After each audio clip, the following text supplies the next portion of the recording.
Welcome to the tutorial 3D Basics for Animate Pro, the first tutorial from the True 3D Space video tutorial pack. So in this tutorial, we're going to take a look at building the dojo or rebuilding the dojo in 3D space. So right now if we go to the perspective view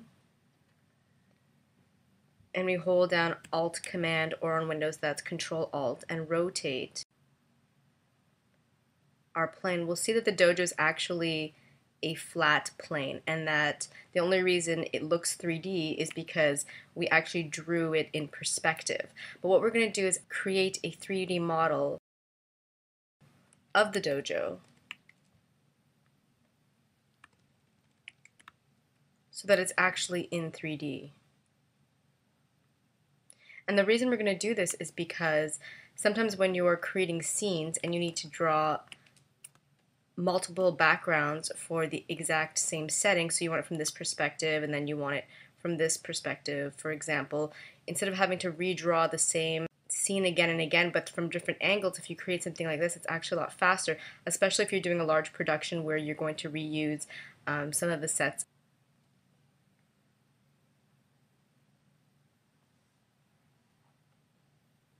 So before I get into how to lay out your 3D scene, I just wanted to put up a little disclaimer that if you're planning on rendering your final version of the scene as an SWF, please don't do it in 3D. The SWF format does not support the 3D effect, so you won't be able to render it in that format.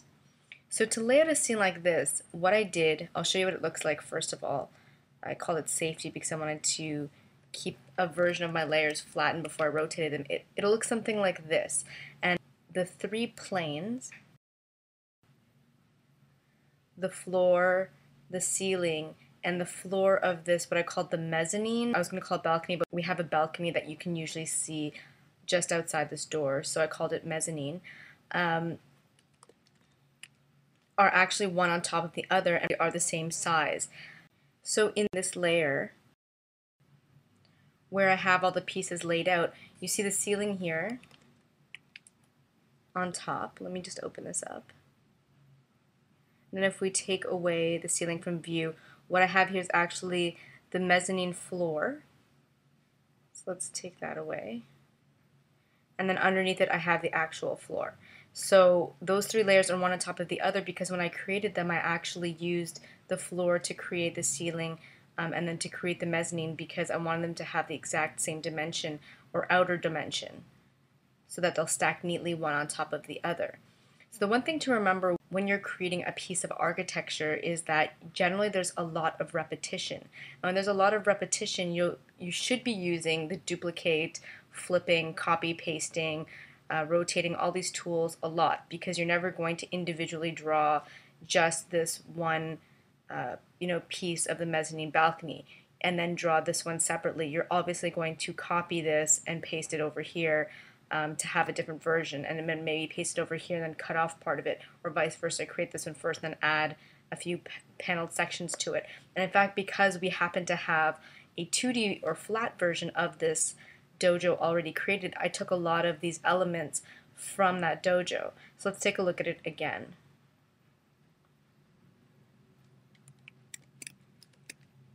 So obviously I can't take this piece of the mezzanine balcony because it's drawn in perspective. So the pieces that I used were these ones because they were not in perspective.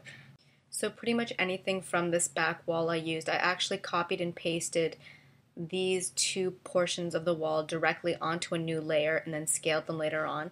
And I also used this shoji in the back as my best reference point. A shoji is this paper screen with the black lacquered dividers that you usually see in Chinese or Japanese architecture. But I did end up using these other panels not directly as items that I copied and pasted onto new layers, but as reference points for drawing a flattened version, reusing these elements that were already flat. And of course, when I created the different shojis for the two paneled walls, I reused rows. I would copy and paste 5 rows at once, paste them somewhere else and drag them down, so I'd never be drawing one line across, the next line across, the next line across. I would always be trying to select groups, copy them, paste them, drag them almost never redrawing anything by hand. I think the most delicate item that I had to draw was when I had to restructure this back wall so there was an opening for the door. So some things you have to do a little bit more intricately, but for the most part, you're trying to do a lot of base cutting and pasting. So let's take a look again at our safety layer. And you might ask how I knew what size to make the floor, ceiling, and mezzanine floor, as well as how to make these walls the height that they're at and where to place these pieces of the balcony. Well, a lot of them were just guesswork. I mean, your artists, your illustrators, your animators, you all have a good eye for perspective, so you can tell by looking at your reference, your flat 2D dojo, how long this room should be. I actually created this floor originally just arbitrarily to the base of my project size, to the end of this gray line, and then I realized that it would be a really short room. It looks really stubby, and I know that this dojo from its perspective looks much longer, so I then ended up scaling my rectangle past this point, and then I made, I believe I actually started with the ceiling, and then I made the floor and the mezzanine balcony from that size. In terms of the walls, I actually don't know how high they are supposed to be. I had to guess. But the thing is, when you work in 3D, just like when you work in 2D, you can always adjust. So I did my best guess for how high I think they should be relative to looking back and forth, and I made them that size. These balcony pieces, or these pieces for the mezzanine balcony, I also placed arbitrarily. It's where I think they should be, but once again, once I start flipping everything in 3D, there might be a lot of adjusting. So I laid them out basically where everything should be, but it might not be exact.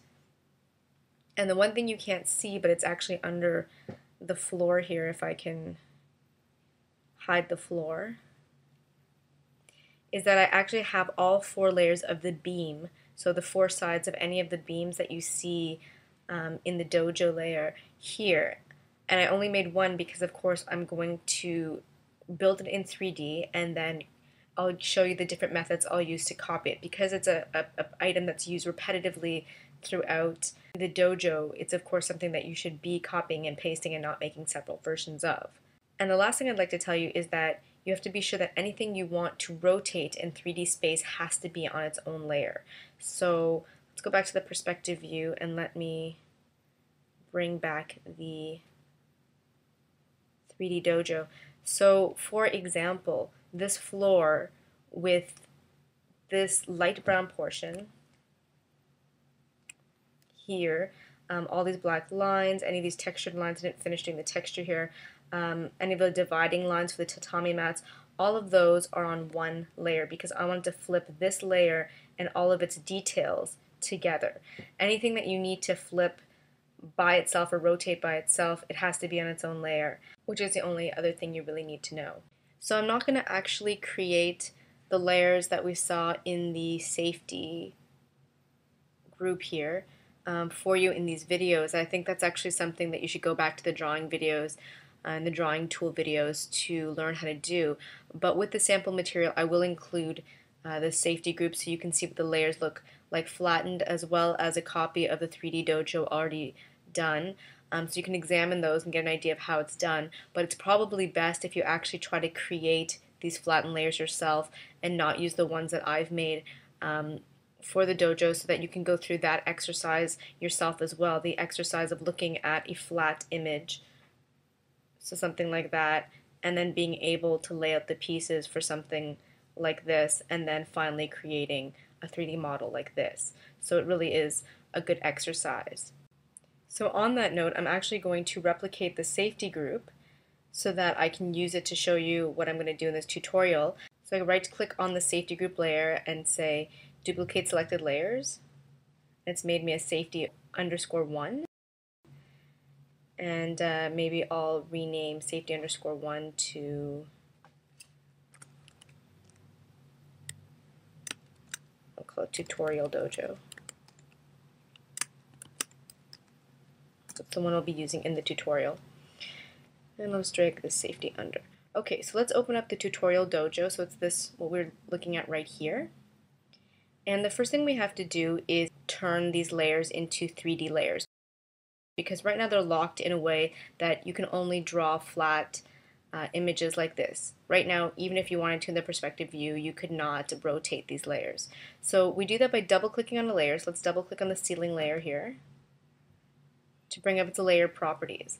And what we have to then check in the transformation tab is the enable 3D option. So when we click this, you'll see that 3 portions of the layer properties have automatically changed, and those are the scale, the rotation, and the pivot. So let me just uncheck again and then do it one more time.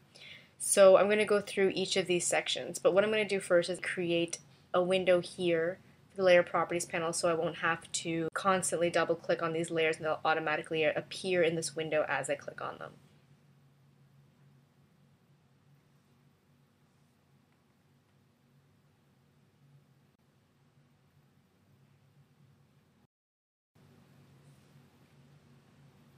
And unfortunately, I'll have to do that for all of these layers.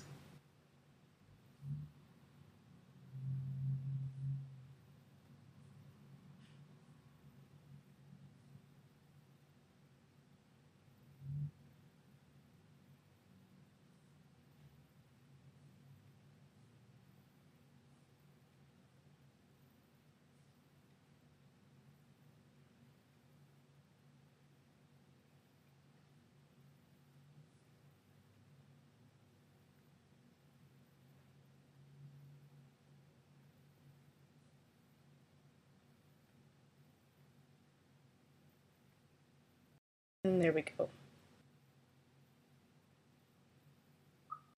So let's take a look at some of the parameters that have changed in the layer properties panel, starting with the scale. So the scale has 2 options, either locked or separate. So if you keep the scale locked, your object will scale on all 3 axes, the X, Y, and Z, and it'll scale in proportion. If you keep your scale separate, you'll be able to do things like squash and stretch. I believe for the beams, I kept them separate because I had to shorten the length of some of the beams or make them longer. However, I didn't want to make them wider. So if I had kept them locked, they would have gotten wider as well. So separate can be good for something like that.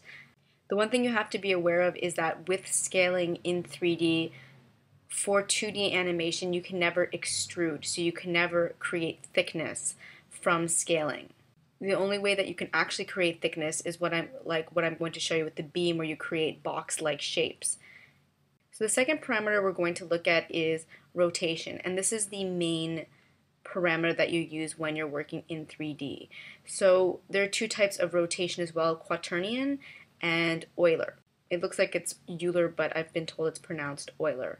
So Quaternion is very much like locked, and Euler is very much like separate. So with Quaternion, you have 4 pieces of information that are given, and that is the X, Y, and Z axis positions, as well as their velocity. And all of this is taken together for smooth, continuous rotation. So if you create a keyframe on any of these 3 axes, it'll appear for all 3.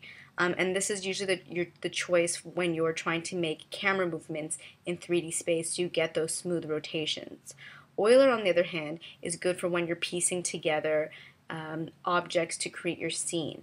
You're able to rotate them individually. Like I said, if you add a keyframe to any of these 3 axes, it will remain only on that axis. These 3 axes act individually, and they have their own velocity as well. So in terms of making movements using the Euler angles, it can be a bit choppy, so you do have to look out for that. The last parameter that changed was the pivot. Obviously, because we're working in 3D space, the pivot now exists not only on the X and Y axis, but also on the Z axis. You use the pivot tool to move the pivot position just like you would in 2D space. We're in the camera view right now, so you're not seeing the proper pivot, but it is always positioned at the 0, 0 point to begin with, and if you want to move it along the Z axis specifically, you have to use the top or side views to be able to have that pivot recede or advance in space. When you move the pivot point, that becomes your new center for both rotations and for scaling. So that's it for the tutorial 3D basics. Stay tuned for the next tutorial, 3D tools.